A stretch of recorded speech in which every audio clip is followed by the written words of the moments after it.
Apa sebenarnya yang menjadikan orang mudah sekali ingkar janji?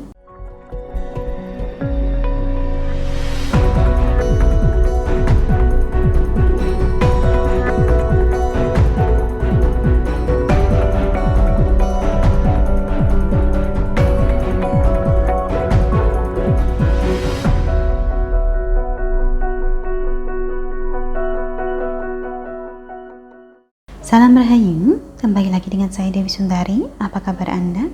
Saya doakan semoga selalu sehat dan senantiasa diberikan kemudahan serta kelancaran dimanapun Anda berada. Jika sebelumnya kita sudah membahas tentang bagaimana caranya menghadapi orang yang suka ingkar janji, maka kali ini kita akan membahas tentang mengapa orang ingkar janji.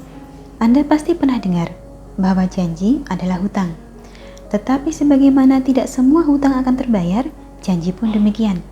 Ada di dunia ini orang yang mudah sekali mengucapkan janji, namun kemudian janji itu tidak ia tepati. Bahkan ada juga orang yang ingkar janjinya tidak hanya sekali dua kali, bolak-balik seperti itu, ibarat sudah menjadi hobi. Apa sebenarnya yang menjadikan orang mudah sekali ingkar janji?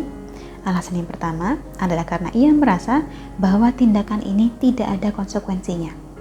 Andai kata ada konsekuensi, orang yang berniat ingkar janji pasti akan berpikir dua kali. Jadi misalnya pasangan Anda hobi ingkar janji, lebih baik buatlah kesepakatan.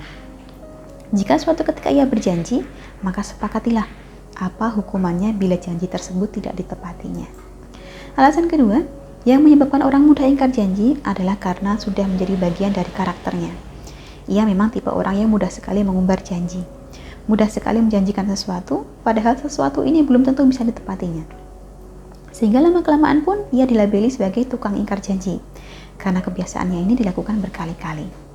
Malah ada juga orang yang cenderung mudah melupakan janjinya sendiri, karena dasarnya ia menganggap janji itu sebagai sesuatu yang remeh. Alasan ketiga, tidak sedikit juga orang yang jadi gampang ingkar janji sebab lingkungannya mengajarkan untuk itu. Ia terbiasa hidup dengan orang-orang yang omongannya tidak bisa dipegang, sehingga secara tidak sadar ia pun menganggap bahwa ingkar janji adalah sesuatu yang wajar untuk dilakukan. Alasan keempat, orang mungkin akan ingkar janji bila janji itu dibuatnya dalam keadaan merasa terancam atau tidak nyaman. Contoh, orang ini terlibat masalah, gagal membayar hutang. Karena merasa terdesak, berjanjilah ia untuk menyelesaikan tanggungan ini minggu depan.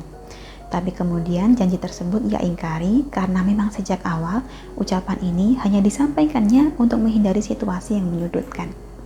Yang terakhir, jangan heran juga bila seseorang ingkar bila memang janjinya ini ia buat sekedar untuk menyenangkan orang lain. Ia sengaja menjanjikan sesuatu yang manis, sesuatu yang muluk-muluk, indah dan menarik, hanya sekedar untuk membuat Anda senang saja, tetapi tidak benar-benar ada keinginan untuk memenuhinya. Memang tidak salah bila kita berkeinginan untuk menyenangkan orang lain, tetapi kita tetap perlu berpikir secara matang sebelum mengucapkan sebuah janji. Sebab janji itu harus ditepati sebagaimana hutang harus dibayar. Jika berulang kali mengingkari janji yang kita buat sendiri, lama-kelamaan orang akan hafal dengan perilaku buruk kita ini. Lain kali Anda tidak akan dipercaya lagi. Kurang lebihnya, itulah 5 alasan mengapa orang mengingkari janji. Semoga menjadi pertimbangan tersendiri untuk Anda. Baiknya kita hanya mengucapkan janji yang kita yakin bisa kita penuhi. Akhir kata, terima kasih banyak untuk Anda yang telah menyaksikan. Sampai jumpa di kesempatan selanjutnya dan salam Rahayu.